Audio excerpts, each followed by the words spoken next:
Turuan niyo kaming pahalagahan ang central message ng kamatayan ng Panginoon at pagliligtas sa amin. Teach us, Lord, what's truly important. Use your servant as your instrument. Be the speaker. Katotohanan niyo lang ang aming marinig. Kayo po ang maging tunay na tagapangaral. Ilayo niyo kami, Panginoon, sa mga tukso. Palakasin ang aming katawan at ngayon, palusugin niyo ang aming espiritu. Sa ngalan ng iyong anak na si Jesus, ang aming Panginoon at tagapagligtas, dumadalangin kami at humihiling ng karunungan. Matthew 23, 1-3. Jesus said to the crowds and to his disciples, "The Pharisees and the teachers of the law are experts in the law of Moses. So obey everything they teach you, but don't do as they do. After all, they say one thing and do something else." Napakalinaw po ng mga sunod-sunod na ito na katuruan ng Panginoon. Ipinapakita niya yung mga kawalang kabuluhan ng pagsunod sa maraming mga itinuturo ng mga religious leaders nung kanyang panahon. The dominant religious leaders, according to Jesus, did not walk their talk. At sabi ni Jesus, listen only to the content of their teachings. Do not imitate their behavior. Matthew 23, verse 4. They pile up burdens on people's shoulders and won't lift a finger to help. Ang inaatupag daw ng mga religious leaders ay pabigatin, pahirapin ang buhay ng mga mananampalataya. Religious burdens, and of course he was referring to the many needless laws of religion, practices, and traditions of the people. They were needless and outdated practices and props. Outward looks, outward attire, clothes, length of hair, all those kind of things that have become big deal to the religious people. The Lord was saying now, mga unnecessary topics and issues pampabigat sa buhay. At kung nangyari yan noon, this still can happen today. Religious laws and policies, practices and standards that make life difficult, that complicate life. We join church para gumaan ang buhay, para sumaya, tumahimik, pumanatag, magpasaya ng kapwa, magtulungan, sabay-sabay maghanap sa Diyos, to be accountable to God personally for our personal shortcomings and sins, and to be accountable to the congregation only for the things that directly affect them as we do things. Na hindi business ng mga taong kalkalin o riratin ng mga lihim na buhay ng kapwa-member, ibunyag at usigin ng mga ito. Ang mga personal na bagay na ginagawa na isang tao ay pananagutan niya personal sa Diyos. Nananagot lang tayo publicly kung ang ginagawa natin publicly and directly affect people's lives in a negative way. Pero ang nangyari sa mga tao na pupunta sa temple, sa synagogue at ngayon sa church, nilalagay sila sa ilalim ng microscope, laging sinusuri, pinupulis, binabantayan, at ibinubunyag, ipinapahiya, pinagchichismisan, pinagpepiestahan. Bakit ka pa nag-church kung ganun din lang ang mapapala mo? Kaya ang gusto ng Panginoon, ituwid ang napakarami mga kalikuan at tumigasan ng tumigas sa pagtagal ng panahon. Dumating siya upang ituwid ang maraming mga bagay na nagpapahirap sa mga taong lumapit sa Diyos at maging makadiyos. Halimbawa, nung ang mga mananampalatayang Hudyo ay naging mga Kristiyano, at meron naman mga Gentile people na naging Christian din, gusto na naman silang pahirapan ng mga Jewish Christians. Acts 15, 3-5. The men who were sent by the church went through Phoenicia and Samaria, telling how the Gentiles had turned to God. This news made the Lord's followers very happy. When the men arrived in Jerusalem, they were welcomed by the church, including the apostles and the leaders. They told them everything God had helped them do, but some Pharisees had become followers of the Lord. They stood up and said, Gentiles who have faith in the Lord Jesus must be circumcised and told to obey the law of Moses. So yung mga Pharisees na dating mga sobrang relihiyoso nagpapahirap sa kapwa nila Jew, naging mga Christian yung iba. At ngayon, ini-import nila into Christianity yung mga dating kaugalian ng Judaism na nagpahirap nga sa kanila noon. Kaya sabi nila, tuwang-tuwa kayo na naging mga Kristiyano yung mga Gentile. Nagpatuloy na ba sila? Kailangan i-circumcise sila kahit matatanda na sila kasi yan ang requirement ni Moses. There's a problem here. What these Christians now were doing was to accept Jesus and the religious cultural baggage of the messenger. So sabi nila, hindi lang si Jesus na dala-dala natin ang dapat nilang tanggapin, ang atin di mga dati ng mga kaugalian, bago pa dumating yung si Jesus, kailangan tanggapin din nila. Acts 15, 6-9. The apostles and church leaders met to discuss this problem about Gentiles. They had talked it over for a long time when Peter got up and said, "My friends, you know that God decided long ago to let me be the one from your group to preach the good news to the Gentiles. God did this so that they would hear and obey Him. He knows what's in everyone's heart. And He showed that He had chosen the Gentiles when He gave them the Holy Spirit, just as He had given His Spirit to us. God treated them in the same way that He treated us. They put their faith in Him, and He made their hearts pure." Nilinaw ni Pedro, ako ang tinuruan at inatasan ng Panginoon na unang magturo sa mga Gentiles. At nakita natin, nasaksihan ko at sinabi ko na sa inyo, kung paano tayo minahal ng Diyos, ganun din lang minahal ng mga Gentiles. Yung binigay sa atin na speaking in tongues, binigay din sa kanila. Yung baptism of the Holy Spirit, binigay din sa kanila. So, ginawa ng Panginoon yon, at dahil sa pananalig ng mga Gentiles na ito, ang puso nila ay nilinis. Anong naganap dito? Napakahalaga mga kapatid. They meet and discuss the matter because the matter was not covered by Scripture nor by precedent. May naganap at nagaganap sa kanilang pananalig na hindi covered ng mga dati na nilang Scriptures kasi walang ganong nangyari noong unang panahon. Gentiles becoming believers. So, wala silang mapagbasihan na verse kung paano sila makikidil. So, nag-meeting sila at pinaandar nila ang kanilang God-given intelligence. Pinaandar nila yung principle of love, principle of acceptance ni Jesus, at nakaformulate sila kung anong dapat gawin dahil nga wala silang verse na pwede pagbasihan. So, pinagana nila ang kanilang intelligence. Now, the believers would not be tied down and limited by their existing and old scriptures because it did not cover this new kind of occurrence. Experience and reason would be used to tackle current issues. At sa pagpapatuloy ng naganap, Acts 15, 10-11, "Now why are you trying to make God angry by placing a heavy burden on these followers? This burden was too heavy for our ancestors, but our Lord Jesus was kind to us, and we are saved by faith in Him, just as the Gentiles are." So here, the leaders who are enlightened were trying to make it clear that they were saved by faith, not by circumcision. Therefore, the Gentiles are also saved by faith, not by circumcision. So why require such a surgical procedure to men who are already quite of age? So Peter and the group could count the matter as needless and an irrelevant burden. Hindi na kailangan yan, pampabigat lang yan ang buhay at pampahirap sa mga tao para lumapit sa Diyos. Acts 15:19, "And so my friends, I don't think we should place burdens on the Gentiles who are turning to God." Conclusion, let us not turn them into Jewish Christians. Being Gentile Christians would do. Hindi na kailangan na sila ay culturally gawin nating Hudyo. Yung culture nila, pwede na nilang ituloy na naging Kristiyano sila. Huwag na natin palitan yung kultura nila, pati yung kanilang mga asal at gawi. So they would update church culture and make the faith user-friendly. Pinapadali nila, hindi pinapahirap. Yung iba gustong pahirapin eh. Para bang fraternity, kailangan may hazing muna, pahirapan ka muna bago ka na maging brad. Parang yung mga asosasyon ng mga PhD, kailangan pahirapan muna kita, kailangan mo na mag-thesis defense bago ka masama sa aming mga doktor. Kaya ang thesis defense sa Pilipinas, ang hirap-hirap eh, parang ayaw kang pasalihin ng mga PhD na sa kanilang hanay. Sa ibang bansa, sa mga progressive countries, tinutulungan ka, pinapadali nila. Dito pinapahirapan para laging sikat at konti lang ang mga may PhD. So ganoon din yung mga maraming relihiyoso, pinapahirap nila para maangat sila, pinapakonti lang nila yung pwedeng mapasama sa kanilang mga hanay.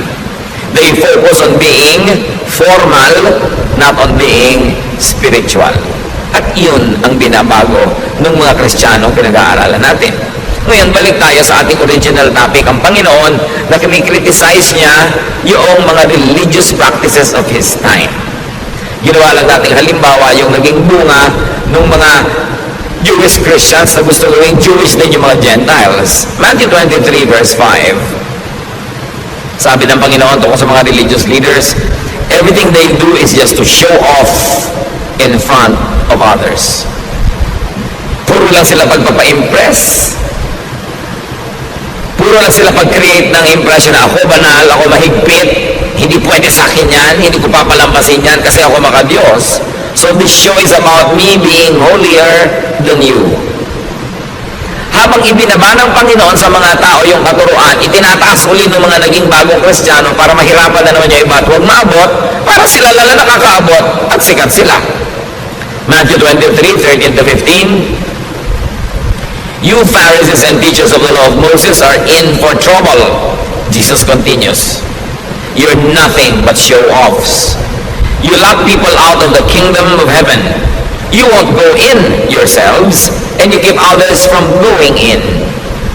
You Pharisees and teachers of the law of Moses are in for trouble.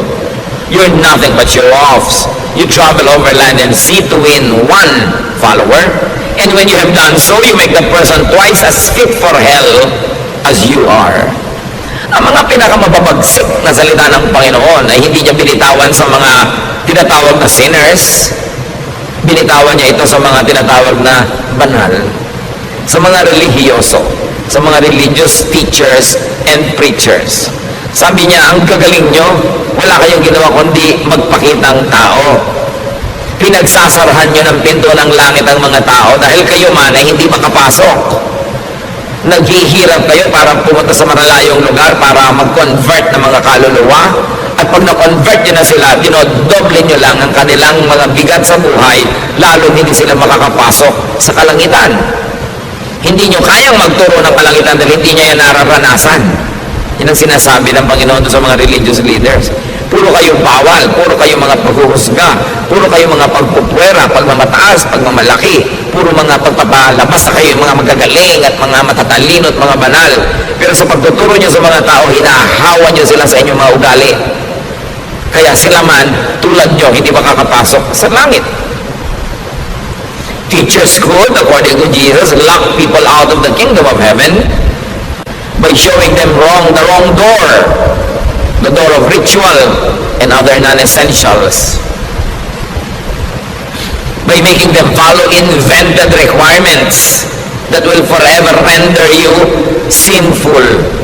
Hindi pwede, hindi kasya kahit kailan. Teachers could not go into heaven themselves by not following their own teachings or the truth they know. In their minds, they know the way to God, but in their practices, they don't do it. So, hati sila. Iba yung iniisip, iba yung ginagawa. Iba yung public pronouncements, iba yung private life. At walang taong hati ang nakakaranas ng kalangitan o nakakapasok dito dahil ang gusto ng Diyos ikay buo. Kaya nga buong-buo tayong iniligtas buong-buong nilinis, buong-buong sinagip para buong makarating sa Diyos dahil tayo yung mga hati.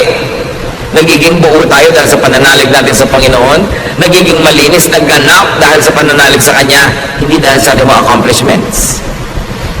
Teachers could keep others from going into heaven by discouraging and frustrating an honest search for it. Marami mga tao, they honestly search for God, but they get frustrated by the religious system that pretend to know and to show them the way. Kung natatandaan nyo sa Noli Me Tangere, na ang tunay na ama ni Maria Clara ay si Padre Damaso. At nung si Maria Clara ay nalito, na saktan, nawala ng gana sa buhay, sabi niya siya ay magmamongha, siya ay magmamadre, para hanapin niya ang Diyos. At sino ang kauna-unahang sumalungat at sobrang ipinagluksa yung desisyon na yon? Yung tatay niya na pare na si Padre Damaso. Sabi niya, huwag, hindi mo alam ang sinasabi mo, hindi mo alam ang susungin mo. Dahil kung merong nakakaalam kung saan patungo ang mga religious teachings, dapat religious leaders. Ang problema, maraming religious leaders, alam naman nila na yung kanilang mga ipinagtuturo ay walang kakauwian, na kapayapaan, katahimikan, pero yung pa rin publicly ang pinipilit nilang ituro para magmukha silang banal. Napakahalaga na magkaroon ka ng personal search for God. And we allow people to search for God in a personal way. We don't dictate to them how to search for God. We only help them open the door, find the way, give them the options, teach them, inform them about the Word of God, and then let them seek God. At kung ang mga tao ay nagkakamali, nagkakasala sa Diyos, it's a personal matter between God and the person. It's not for the congregation to feast on and to judge on. Kasi marami mga churches, naging parang mga korte suprema, naging parang mga hukuman, ginajudge ang bawat isa. Walang ganun itinuro ang Panginoon, inimbento lang yun ng relihiyon. Ginagawa na yun nung araw na ang Panginoong Jesus ay nagtuturo at yun ang kanyang sinalungat. Tapos ipinagpatuloy pa ng mga Kristiyano later on yung ganong tradisyon na nililitis ang kapwa, hinuhusgahan. Kaya tuloy ang mga tao na pipilitan maging hipokrita at hipokrita, itinatago ang mga problema nila sa buhay sa takot na sila ilitisin ng simbahan. Maraming nilitis ang simbahan sa panahon, sa history. Meron pa mga tinaguri ang mga mangkukulam, sinusunog talaga literal yung mga katawan ng mga yon. Naging court ang church imbes naging kanlungan ng mga kaluluwang nahihirapan at humihingi ng ginhawa. Sa pagpapatuloy, Matthew 23:16-22, the Lord continues, "You are in for trouble. You are supposed to lead others, but you are blind. You teach that it doesn't matter if a person swears by the temple, but you say that it does matter if someone swears by the gold in the temple. You blind fools! Which is greater, the gold or the temple that makes the gold sacred?" May mga particular practices nung panahon na yun na tinuligsa ang Panginoon. Yung sobrang pagiging mahilig ng mga religious leaders sa pera. Love for money, power, and honor, misguided zealousness could blind religious teachers. Kaya ito ay tinuligsa ng Panginoon na huwag mong kikilingin yung tao dahil mas mayaman, dahil mas malaki yung donation. At yung mga religious leaders, huwag mag-agawan, magbangayan, agawan mga member mayaman, ng mga donor. Nung pa man, kinikriticize sa'yo ng Panginoon. Kaya hanggang ngayon, challenge pa yan sa maraming mananampalataya. Matthew 23:23-24. You Pharisees and teachers are show-offs, and you're in for trouble. You give a tenth of the spices from your garden, such as mint, dill, and cumin. Yet, you neglect the more important matters of the law, such as justice, mercy, and faithfulness. These are the important things you should have done, though you should have not left the others undone either. You blind leaders, you strain out a small fly, but swallow a camel. So, puro kayo pakitang tao. Sa mga nakikita ng tao na susukat, kahit na sa mga tithes and offerings, ang faithful nyo, at sabi ni Lord, dapat naman. Pero hindi lang yan ang mahalaga. Mahalaga yung katarungan, habag, pagiging matapat. Sabi, napaka mga bulag ninyo, hindi nyo malulon ang kaprasong insekto, pero buong-buo nyong nilulunok ang mga kamelyo. Ibig sabihin, mga maliliit na mga kasalanan ng kapwa, minamalaki nyo, maliit na mga pagkukulang, kala mo kung ano na. Pero yung mas malalaki mga kasalanan, hindi nyo napapansin. Yung mga kasalanan ng yabang, judgmentalism, self-righteousness, pride, misguiding people, selfishness. You don't notice that. Wala kayong napapansin kundi yung babaeng adulterous. Wala kayong napapansin kundi yung mga taong kung nagko-commit ng mga sexual sin na parang sexual sin na lang ang kasalanan sa buong lupa at sa buong buhay. Ang dami pang iba. Pero ang pinanggigigilan nyo, yan lang. Sabing ganon. Ito po naman mga kapatid, sa kasaysayan ng church, hanggang dumating tayo sa present time, merong mga major denominations, talaga namang wala namang pinaggigilan kundi yung mga ibang mga uri ng pagkukulang ng kapwa, pero hindi nila napapansin yung mas malalaking mga kasalanan. Yung panghihiya, yung pananakit ng kalooban, yung paglalayo ng loob ng mga tao sa Diyos dahil sobrang nila pinoformalize ang mga bagay. Sabi ni Lord, maliit na insekto, hindi nyo malulon. Pero yung mga lalaking mga kamelyo, buong-buo yung nalulunok. Sabi, you hypocrites, you are in for trouble. You are majors of minors, specialists of non-essentials. Ang laki-laking issue sa inyo kung anong Bible version ang babasahin. May version pang kaisa-isang tama at lahat na ibang version hindi na. Saka naman nakakita ng ganon. E paano bago na-imprenta yung version na yan? Di wala palang totoong Word of God. Sobra kayo nagmamalaki ng mga issue. Pinapalaki nyo ang loob, pinapayabang nyo ang inyong mga member na tayo ang tama, wala nang iba. Ang version na binabasa natin ang tama, yung kanila wrong. Tayo lang ang saved, sila hindi. Tayo lang ang papakasalan ni Kristo, sila audience. Sabi, binubulag nyo ang mga tao para maging mayabang na member ng inyong kongregasyon. Na kami lang ang tama. Ang tingin tuloy sa iba, demonic. Ang tingin sa iba, mali. Nagiging pala, hiwalay tuloy at mga separatist. Flankers in major subjects like justice, mercy, and faithfulness. Pero ang gagaling magtalumpati, buhay na buhay pa hanggang ngayon ang mga tinutuligsa ng Panginoon noon. Dapat natin ibukas ang ating mata't isip at makita natin kung ito ay umiiral at nagaganap sa iba't ibang lugar at huwag tayong makisangkot, makisali at tulungan sa ganito mga tao na pahabain ang problema na noong pa man nilulutas na ng Panginoon. Self-righteousness, religious separatism, judgmentalism, pagbungkal at pag-ungkat sa mga lihim na buhay ng mga tao. Tulad ng babae who was caught in adultery. Alam naman, she was committing adultery in the streets. She probably was doing it in her own home, in her own house. And then people entered that house and dragged her out. Nung dinala sa Panginoon, gusto nilang batuhin. Hindi naman ipinabato ng Panginoon. Sabi lang niya, o sige, yun na lang perfect sa inyo, yung walang kasalanan, magsimula nang bumato. Although it was required by the law of Moses to kill that woman by stoning her. But the Lord said, di ba? Sabi ni Lord, I am the light of the world. Kaya ako dumating para tapunan ng liwanag yung mga religious baggage ninyo na ginagawa kayong mga malulupit sa kapwa. Akala nyo kinakatuwa ng Diyos. Tuwang-tuwa kayo, pinagbubunyi ninyo na pagpiestahan ng mga kasalanan ng iba para yung mga kasalanan nyo ang huwag matingnan. Binovolunteer nyo na lang na lahat magtinginan sa kasalanan ng iba. Sabi, hindi ganyan. And so nobody dared to stone that woman because nobody was qualified. Alam nyo ang ginawa ni Lord na qualification to judge? Perfection. Sabi niya, o sige, sabi pala ng law of Moses, babatuhin ang babaeng makasalanan.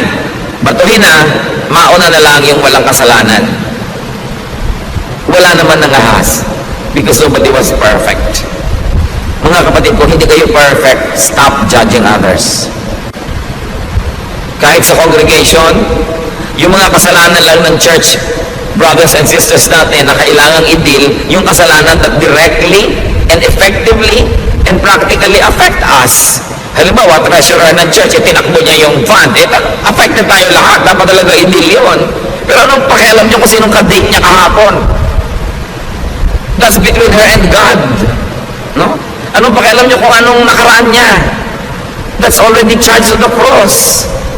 Anong pakialam natin sa private lives sa mga tao hanggat hindi tayo directly affected in a practical way?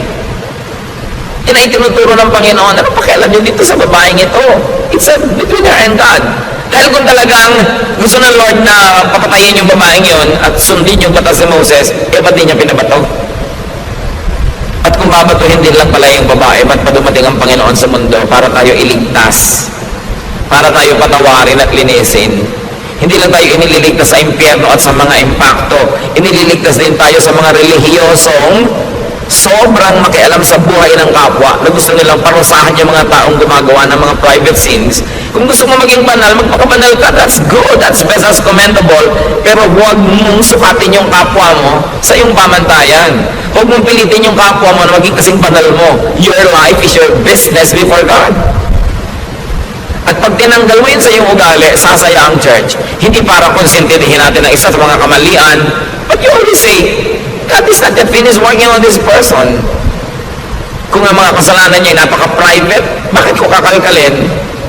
Ang iintindihin ko yung kasalanan ko, yung kalinisan ko before God. And I will pray for the person. I will give counsel kung hinihingi niya. Bibigyan ko ng payo kung hinihingi niya. Bibigyan ko siya lagi ng inspirasyon, ng magandang halimbawa sa pamamagitan ng buhay ko. But I will not lecture. I will not judge. At hindi ko siya ititiwalag dahil lang kulang siya. Dahil pag lahat ng kulang tiniwalag, walang matitira. Gusto ni Lord ituwid yung religious customs ng mga tao. Na kumbaga pag religyoso ka, nakakasakal kang kasama, ang hirap-hirap mong kasama sa buhay dahil bantay ka ng bantay ng kasalanan ng iba. Lagi kang may points, may scoreboard. That's what the Lord wanted. Sabi niya, I came that you might have peace. Sabi niya, don't worry, I have overcome the world. Your sins are charged to me, and I am the judge. Don't judge each other. I will judge. Ngayon, kung kayo yung babae na nagkulang at nagkamali, hindi niyo ba ikakatuwa na ang Panginoon ang judge? Gusto niyo ba na yung mga churchmate nyo ang judge? At kung hindi nyo gusto na i-judge kayo ng churchmates, don't judge your churchmates. Let Jesus judge them. And up to now, Jesus is still Savior, not yet a judge. So bakit natin siya uunahan? Now, religious fanatics could be unjust, merciless, uncaring, and cruel because they kill the opposition or the competition. May mga congregation naman kaya mahigpit, marketing lang nila yon para i-market nila ang sarili nila, maka-Diyos, godly, mahigpit. So sabi kayo mag-member ho dyan sa mga maluluwag na yan, walang mangyayari sa buhay nyo. Pero subukan nyo mag-member doon sa ganun kahihigpit. Subukan nyo lang. Maglingkod kayo ng 20-30 taon. Tama ang hairstyle nyo, yung gupit nyo, yung haba. Tama ang headline na inyong damit. Tama ang lahat ng ginagawa nyo. Subukan nyo magkamali after 20 years ng paglilingkod. Sisipain nila kayo. Promise. Tatanggalin nila kayo, ititiwalag nila kayo, kakalimutan nilang kapatid nila kayo. Alam niyo, ang pinakamakalimot, mabilis makalimot ng magandang pinagsamahan, mga Kristiyanong mahihigpit. Ang tagal-tagal mong brother and sister in the Lord, subukan mong madapa, magkamali, kauna-unahan silang lalapa sa'yo. Mahirap sila mga kaibigan, kasi you're only a friend as far as you are holy. Pag nagkamali ka na, hindi na. Eh, mabuti ng mabuti kung kaya mo maging holy 100% of the time. Kaya iba, nagpe-pretend tuloy, nagpapanggap sa takot na matiwalag, sa takot na mapagpiyastahan, mabulletin board, mapulpito, maipahiya. Religious fanatics could be unjust because they think that killing for religion pleases God. Katulad nun, yung mga tao, papatayin nila yung babae. Imagine a person that you will stone to death. Siyempre, hindi naman patay agad yun, mangingisay-ngisay pa, bubula pa ang bibig, dudugo, magkakapasa-pasa, bato ka pa ng bato. Anong tigas ng puso ang pwedeng meron ka para gawin yon? At bakit mo sasabihin galing sa relihiyon o galing sa Diyos yung tigas ng puso na yon? Lima na lamang, you were brainwashed by religion to think that God is pleased when you kill somebody because that somebody fell short of God's glory. But you can kill somebody in many ways. Hindi mo na kailangan batuhin ng tao. Pag chismisan nyo lang, is a kind of murder. Pinapatay mo yung kanyang reputasyon, pinapatay mo yung kanyang happiness, yung kanyang peace, yung kanyang pag-asa. Yung i-judge mo ang isang tao is a form of killing. That's why Jesus said, sige, bumato na lang yung walang kasalanan. In effect, He said, walang pwedeng bumato. Ako lang. At hindi ko binabato ang babaeng ito. So wala kayong karapatang mambato. Teachings can sometimes treat people only as executors and tools of religious doctrine, not as beneficiaries. Nandiyan ka lang dahil kasangkapan, gagamitin, maglilingkod ka, pero oras na ikaw na nangailangan at nagkamali at kinapos ng kamaluwalhatian, isusuka ka na para kang isang basura. You know? Yan ang kinikritas ng Panginoon. Religions that are big on small things, but are small on the big things that matter. Kaya tingnan ang ugali at ang asal ng isang tao, hindi kung anong version ng Bible ang binabasa niya. Tingnan yung climate ng pagmamahalan, pagsasamahan sa isang kapatiran, hindi kung ano yung uri ng mga kantang kinakanta nila o kung gaano kahaba kanila mga palda at buhok. Yan ay sinusukat sa ugali, sa pagkatao, sa epekto sa iyo ng pag-aaral ng salita ng Diyos. Matthew 23:25 to 28. You Pharisees and teachers are show-offs, and you're in for trouble. Jesus continues. You wash the outside of your cups and dishes, while inside there is nothing but greed and selfishness. You blind Pharisee, first clean the inside of a cup, and then the outside will also be clean. You Pharisees and teachers are in for trouble. You are nothing but show-offs. You're like tombs that have been whitewashed. On the outside you are beautiful, but inside they are full of bones and filth. That's what you are like. Outside you look good, but inside you are evil and only pretend to be good. Can you imagine these words coming out of the mouth of the Son of God? Sabi, akala nyo ang gaganda nyo, ang lilinis nyo, ang gaganda ng costume nyo. Tama-tama mga haircut nyo, ang inyong mga style, pero mga bulok kayo sa inyong mga kalooban. Dahil puro pakitang tao lang ang inyong reliyon. Hindi kayo marunong magmahal, hindi kayo marunong umibig. Napakalulupit ninyo sa mga taong itinuturing ninyong kulang sa kabanalan. So there's form more than substance. There's appearance more than truth. Therefore, it results in internal division, disunity, discord, and oneness. Therefore, there will be no heaven in such people's lives. Kawawa ang mga tao na nadadala, nahihikayat at sumasanib o kaya umaanib sa mga relihiyong hindi mapagkandili, hindi maibigin, judgmental, at mga self-righteous. Kasi buong buhay, habang nandun ka sa ganong kongregasyon, ang pakiramdam mo nakatungtong ka sa dulo ng sibat, numero ang lahat ng kilos mo at lahat may score. At pag nagkulang ka na, sorry ka na lang, no matter if you're 30 years na nandun. Matthew 23, 29 to 33, you Pharisees and teachers are nothing but show-offs, and you're in for trouble. You build monuments for the prophets and decorate the tombs of good people, and you claim that you would not have taken part with your ancestors in killing the prophets. But you prove that you really are the relatives of the ones who killed the prophets. So keep on doing everything they did. You are nothing but snakes and the children of snakes. How can you escape going to hell? Can you imagine? Sabi ng Panginoon dito sa mga religious leaders na ito na wala itinuturo kundi mga pagbalat kayo, mga ahas kayo. Wala kayong iniwan sa mga anak lang ng ahas. Paano kayo makakataka sa impyerno?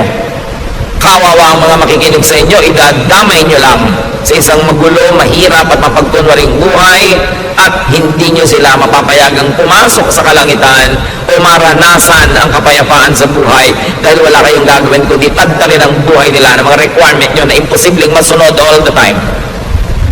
Pinapagaan ng Panginoon ang buhay ng mga tao, pinapadali niya ang pagpasok sa Diyos. So napakahalaga. Prophets teach people new applications of old truths. Kasi sabi, you kill the prophets. Sasabihin niyo pa ngayon, kung nabuhay kayo noong unang panahon, hindi kayo sasama sa pagpatay sa mga propeta ng Israel. Pero sabi niya, sa asal niyo, halata-halata, mga apo kayo ng mga pumatay sa mga propeta. Kasi pareho kayo na ugali. Alam niyo po, napakaraming propeta sa Israel, pinatay ng mga Israelites sa isang malagim na mga paraan. Sari-saring mga pahirap ang inabot ng mga propeta. Akala nyo ba laging ikinalang ang mga propeta? Pinapatay ng taong bayan sa pangunguna ng religious leaders. Why? Because prophets teach the people new applications of old truths. Pinapalaki ng mga propeta ang pananaw ng mga tao paano maiintindihan yung original na mga itinuro ng Diyos na freeze na, naging fossil na, hindi na bagay sa panahon. So binibigyan ng mga propeta ng mga bagong reading, mga bagong interpretation para ang tao lumaya, hindi para ikulong ang tao, para pataliin ang buhay, hindi para pahirapin. At natetreten yung mga religious leaders dahil yung mga prophet, makapakinggan ng mga tao, bumaba ang kita ng templo, bumaba ang kita ng mga synagogues. Kaya pinapatay nila yung mga prophets. Because prophets bring new revelations. And prophets are not known for being conservative. Ang mga conservative, yung mga Pharisees, walang papalitan sa ating mga pamamaraan, walang papalitan sa mga nakaugalian natin, walang iibahin. Sila yung conservative, they like to conserve the system. Why? Because they benefit from it. Walang iibahin. Baka pag naiba pa yung timpla, mawala pa yung aming pagiging bida, kami ang may control, kami ang lahat ng pinagsasanggunian, kami ang merong say sa lahat ng bagay, baka maiba pa. Kita niyo yung mga propeta like John the Baptist, he was never conservative. He is what you might call Jeprox. He is what you might call, wow, bakit ganito? Ibang-iba yung suot niya sa mga nakasanayan. Wala po mga propeta no na sumang-ayon sa mga matatandang kaugalian na inabot nila. Lagi silang a new voice, a fresh wind. That's why they were killed. Prophets are emergent. Sila yung bagong sibol. They shake and threaten the system. They are not keepers of the dominant system. Pag sinuri nyo ang mga prophecies, ang mga ginagawa ng mga prophet, hindi sila tagapag-ingat ng mga dati at lumang kaugalian. Nagdadala sila ng mga bagong pananaw, mga sariwang hangin na umiihip mula sa disyerto para bigyan naman ng sariwang buhay yung mga tao. Ngayon, yung mga Pharisees, the religious leaders, are dominant or recessive. Tatlong bagay lang naman yan na pwedeng katayuan ng isang institusyon. Ikaw yung dominant, nag-ahari, ikaw yung recessive, papalaos, o ikaw yung bagong sumisikat, emergent. And in the scheme of things, the prophets were always emergent. Bagong ideya, bagong application, paglalabas sa mga dating mga kahon, pagpapalaya sa mga dating mga tali, yun ang ministry ng mga prophets. Yung church system, sila yung dominant. Sila yung nag-ahari. At dahil nag-ahari sila, they are conservative. They don't like to change anything dahil baka pag napalitan, wala yung kanilang pag-ahari. So they fight for dominance and survival. Kaya kung may mga dalawa o tatlong mga dominant group, sila yung naglalaban-labanan kasi ang tingin nila sa mga kaluluwa, market, agawan ng kliyente at customer. At hanggang ngayon, nangyayari yan mga kapatid. Kompetisyon ng mga denominasyon, kompetisyon ng mga relihiyon, paramihan ng member, paramihan ng donor, at walang papalitan dahil nakikinabang yung mga nakaupo at nakaluklok sa present system. The Lord Jesus Christ would never be identified with conservatives. When the Lord Jesus Christ was born, napaka-unconservative ng paraan siyang naipanganak. Napaka-kakaiba, new, revolutionary. At ang mga katuruan niya, napaka-revolutionary. Kung sino yung mga makasalanan, doon siya nakisalamuha. Kung sino yung mga relihiyoso, doon siya umiwas sa pakisalamuha. Kung sino yung mga tinuturing ng mga latak ng lipunan, mga walang sinabi, walang pinag-aralan, yun ang ginawa niya mga disciples. Hindi siya conservative, ever. And I will never be glad to be called a conservative. Kasi lahat ng mga pagbabago sa mundo, sa technology, sa kabihasnan, maging sa espiritualidad, it was always brought about by the new wind of new prophets. Yung reinvention of old truths so that now the people will benefit from it and the people will not be enslaved having to follow a system that no longer works. Nagpapalaya, nagpapalaki ng isip, nagpapaluwag ng buhay, nagpapaluwag ng hininga. Yung mga conservative nagtatali, nagagapos, nagkukulong dahil nakikinabang sila na sila lang yung nangunguna. Matthew 23, 34-36. Sa pagpapatuloy ng Panginoong Jesus, I will send prophets and wise people and experts in the law of Moses to you. So future tense pa, sabi ng Panginoon Jesus, padadalan ko kayo ng mga propeta, padadalan ko kayo ng mga matatalinong tao, yung mga tunay na magpapalaya sa inyo, but you will kill them or nail them to a cross or beat them in your meeting places or chase them from town to town. That's why you will be held guilty for the murder of every good person. I can promise you that people living today will be punished for all these things. Sabi niya, alam nyo, padadalan ko pa kayo ng mga magtuturo pa sa inyo, mga bagong ideya, nakakapagpalaya, nakakapagpaluwag ng buhay. Pero alam nyo gagawin nyo? Uusigin ninyo. Babantaan ninyo. Labelan nyo na kung ano-ano mga labels na tawagin yung mga demonic, evil, etc. etc. At papatayin nyo kung pwede pa. Sabi nyo, mananagot kayong lahat sa ganyang mga gagawin ninyo. May mga nagtatanong, meron po ba mga prophets ngayon? Why not? Sabi nga ni Lord, I will send by future tense pa. Those who insist na wala na, they only probably want to control your thought para sa kanila na lang kayo makinig at hindi na sa iba pa. Pero siyempre, kung meron mga ipapadalang mga totoo, lalo namang marami pinapadala si Taning ng mga false. Kaya dapat sinusuri. Sabi ni Lord, you will know them by their fruits. Tingnan yung bunga. Ano ba yung tunay na bunga ng isang guro? Hindi lang yung nangyayari sa buhay niya, mga kapatid ha. Yung nangyayari sa buhay nyo dahil nakikinig kayo sa kanya. Yun ang bunga. Lumuluwag ba yung buhay nyo? Nagiging mas mahal nyo ba ang Diyos? Mahal nyo ang inyong kapwa? Mas nakakalaya ba kayo? Pero hindi kayo kinukonsente sa kamalian? Pero hindi naman kayo hinuhusgahan? Hindi kayo binapahiya, binubulgar? Ano nangyayari sa buhay nyo? Kayo ang bunga. Kaya kayong makakalam, good teacher ba? Good church ba? Good congregation ba? Tingnan mo sarili mo, anong nangyari sa akin mula nung nakinig ako dyan? Yun ang bunga. Hindi, ay ang ganda ng bunga niya kasi tama ang gupit, maiksi ang buhok, malinis ang kuko, laging ganito ang suot. Hindi bunga yun, costume yun. Ang bunga is, how are you affected by the teaching? Because you are the fruit. So ang tanong, may mga Pharisees pa ba ngayon? Natural, marami. At ayaw nila sa mga false prophets. And listen, ayaw din nila sa genuine prophets. Kasi gusto nila, sila lang ang papakinggan. Sila lang ang hinirang ng Panginoon. Ang version lang nila ng Bible ang tama. Ang teaching lang nila ang totoo. Ang church lang nila ang i-honor ni Lord. Maniniwala pa ba kayo sa mga panahon na ito sa ganyan mga kagilagilalas na kasinungalingan? Marketing yan. Gusto nila, sila lang ang ligtas, sila lang ang totoo, sila lang ang tama. Be careful with people that say sila lang ang tama at ligtas at wala nang iba. Yan ang talagang mark, pinakamalaking mark ng kulto. Yung salohin mo ang Diyos, sa'yo lang sila, wala na sa iba. Tatakutin mo yung member mo, kahit gusto na umalis, pag umalis ka sa amin, matatagal ang kaligtasan mo. Hello. Dapat mag-isip na mga tao, tapos na ang panahon ng kamangmangan. Ang Biblia ay nababasa na ng lahat ng tao. Napakarami na natin pwedeng malaman kahit na hindi ka mag-Bible school sa mga internet. Although hindi mo papaniwalaan lahat na mabasa mo dahil kahit mga sinungaling nakakapag-post doon. Pero marami ng accessible knowledge, hindi na solo ng mga experts. Kaya ang tao ngayon hindi na mangmang. Hindi na pwedeng dinadaya-daya dahil ang tao marunong mag-isip para sa sarili. At panahon naman para gawin na yon. Dapat ang tao marunong mag-isip para sa sarili.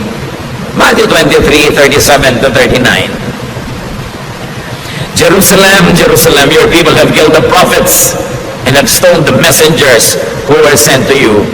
I have often wanted to gather your people as a hen gathers her chicks under her wings, but you wouldn't let me. And now your temple will be deserted. You won't see me again until you say, blessed is the one who comes in the name of the Lord. Sabi ni Lord, ako Jerusalem, napakarami mong pinatay na prophet. Napakarami mong binato na mga lingkod ko na ipinapadala sa iyo. Hindi ko malaman yung mga iba kung bakit sobrang napalaking big fans ng Jerusalem. Samantalang si Lord mismo nagsasabi, Jerusalem, napakarami mong kasalanan. Napakarami mong pinatay na matutuwid na tao. At hindi ba, si Jesus na nga ang kauna-unahang ipinako doon. Yung iba naman parang sobrang nagpapatira pa sa paanan ng mga Hudyo. Nakakala mo yung mga Hudyo, ang mga anghel sa langit. Pare-pareho lang nila tayong tao, pare-pareho lang tayong mahal ng Diyos, pare-pareho lang tayong ililigtas ang Panginoon. At hindi ka dapat nagpapatira pa sa lahi, dahil lang yun ang lahi niya, dahil siya ay Jew, dahil siya taga-Israel. Sabi nga ng Panginoon, naku, napakarami mong pinatay Jerusalem. Napakarami mong atraso sa langit. Ang dami mo yung iniligaw. Hindi naman natin siyempre magkakaroon tayo.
Climate of love where they want to find God. Hindi yung para kang pumasok sa kulungan, pumasok ka sa husgado o sa police state. Yun ang pinaka-least loving of all. Sayang ang pagod, sayang ang panahon. 1 Corinthians 13:1. What if I could speak all languages of humans and of angels, if I did not love others? I would be nothing more than a noisy gong or a clanging cymbals. Sabi, ano ngayon, kung marunong ako mag-speaking in tongues na minamalaki nung araw sa Corinthians yan, sabi ko, hindi ako maibigin, baliwala yan. Para lang akong ingay na walang katuturan. Sabi niya, of course, others there, if I do not love others, others means the other. Yung hindi ikaw, yung hindi mo kamukha, yung hindi mo kagrupo. Loving the other. Love others. Without love, religious eloquence is meaningless. 1 Corinthians 13:2. What if I could prophesy and understand all secrets and all knowledge? And what if I had faith that moved mountains? I would be nothing unless I loved others. So all the seminary education, all the PhDs, all the experience in ministry, without love, prophecy, knowledge, and faith are meaningless. Love pa rin. Hindi nyo hinahanap yung strict church ba ito? Doctrinal ba ito? Ang hanapin nyo, loving church ba? At ang dadalhin nyo sa church, love din. Kung gusto nyo maging loving yung climate, love ang dadalhin ninyo. Hindi yung mga kabaligtaran nito. We all contribute in creating a climate in the fellowship. 1 Corinthians 13:3. What if I gave away all that I owned and let myself be burned alive? I would gain nothing unless I loved others. Yung mga unloving churches, minamaliit, nililibak nila yung word na love. Pag sa kanila yung love, hippie yan, drug yan, drugista yan, yung mga ano yan, mga wala yan, mga pasaway yan. Sa kanila gano'n na ibig sabihin ng love eh. Minamaliit nila yung word na love, akala nila yung love, yung pagiging careless, pagiging bangag, pagiging lasing, in-associate nila sa mga make love, not war, noong mga 1969, 1970. Iniiba nila para lang bulagin yung mga tao about the meaning of love. So ngayon, sabi, hindi kami loving, we are strict. But the point is, Jesus says the most important is love. And love does not mean maging hippie ka o maging drugista ka o maging careless ka o immoral. Huwag nating papababain ang ibig sabihin ng love. Love is understanding your fellow men, giving them time to grow and not judging them while you are continuously praying for them and helping them. That's what love is all about. Without real love for people, charity and sacrifice are nothing. So religious eloquence, religious brilliance, and religious giving are nothing when not done in love and for love of others. For what else could this be done? Halimbawa, charitable ka, eloquent ka, you could also do it for love of self, for self-promotion and self-preservation. 1 Corinthians 13:4-7. Love is kind and patient, never jealous, boastful, proud or rude. Love isn't selfish or quick-tempered. It doesn't give a record of wrongs that others do. Love rejoices in the truth, but not in evil. Love is always supportive, loyal, hopeful, trusting. So love doesn't keep a record of wrongs that others do. Keep that in mind. Religious zeal, especially self-righteousness, judgmentalism, and congregationalism could oppose love. 1 Corinthians 13:8-10. Love never fails. Everyone who prophesies will stop. So mawala ng halaga yung mga prophets at prophecies. And unknown languages will no longer be spoken. So mawala din ang halaga yung mga speaking tongues na yan. All that we know will be forgotten. So all knowledge, katalinuhan, galing, mawawala. We don't know everything, and our prophecies are not complete. But what is perfect will someday appear, and what isn't perfect will then disappear. So diyan, konti-konti lang alam natin, huwag tayong magyamang. Pati prophecies natin hindi complete. Be careful of people who say they know everything. They know all the answers. They know all the doctrine. Sinungaling yun. Kasi sabi sa Bible, we don't know everything, and our prophecies are not complete. So ang isang tao talaga na responsable, na pwede pagkatiwalaan, yung tao nagsasabing, ako rin naghahanap pa. May mga iba na ako natagpuan, may nalaman na ako, pwede ko i-share sa iyo, pero iba hahanapin pa natin. I don't know all the answers. Be careful about people who pretend that they know, because they will mislead you. Now, love is perfect. Religiosity is imperfect and will stop. 1 Corinthians 13:11-12. When we were children, we thought and reasoned as children do. But when we grow up, we quit our childish ways. Now all we can see of God is like a cloudy picture in a mirror. Later we will see Him face to face. We don't know everything, but then we will, just as God completely understands us. So yan ang mga bata pa tayo, especially bata ka pa sa pananalig, bata ka pa sa spirito, isip bata ka, pero dapat dumarating yung time na nagmamature ka. At ang nagmamature naman, hindi ibig sabihin na nalalaman mo lahat. Nalalaman mo lang na hindi mo alam lahat. Yun ang ibig sabihin ng maturity. Therefore, you become more careful, you become more humble, and less self-assuming. Sabi, hindi naman natin talaga makikilala ng lubos ang Diyos ngayon eh. Kasi ang laki-laki ng Diyos, ang dakil-dakila niya, ang liit-liit natin at marami pa mga takit-takit sa mga mata natin. So, sino ang makakapagsabing alam na alam ko, kilala ko ang Diyos, at yung pagkakaalam ko, pagkakakilala ko ang kaisa-isang tamang interpretation. Sabi niya, hindi ganun. Pagdating ng panahon, makikilala natin siya pag face-to-face na tayong humarap. Pero ngayon, sinisikap natin makilala siya. Nobody can pretend to know God completely and to know all the answers. Pero itong mahalaga, sabi niya, kilala tayo.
Patuloy at impake ng lalo pang lalago pagka humarap na tayo sa Panginoon at magkakasama na tayo sa kabilang buhay. Why is it the greatest? Because God is love. If you're going to be known for anything, be known for godly love.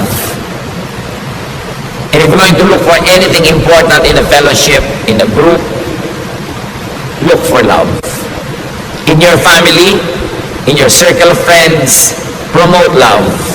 Be part of those people that make love alive and make life a little bit more loving. Bring religiosity and spirituality to the next level, and that is love. Alam niyo na yung Bible, matagal na, alam niyo na yung mga doctrine, ito na lang, loving ba tayo? At kung loving tayo, salamat sa Diyos, pero let's keep on loving more because God is love. Ama namin, salamat. Salamat na lang dahil ganun kayo, ganun dapat yung church. So kaming mga laging nagkukulang, kaming mga hindi perfect, kaming may mga kapintasan, merong pwedeng silungan, puntahan, at pwede kaming umasa na kami kakalingain, mamahalin, iibigin, bagamat hindi ko konsentihin.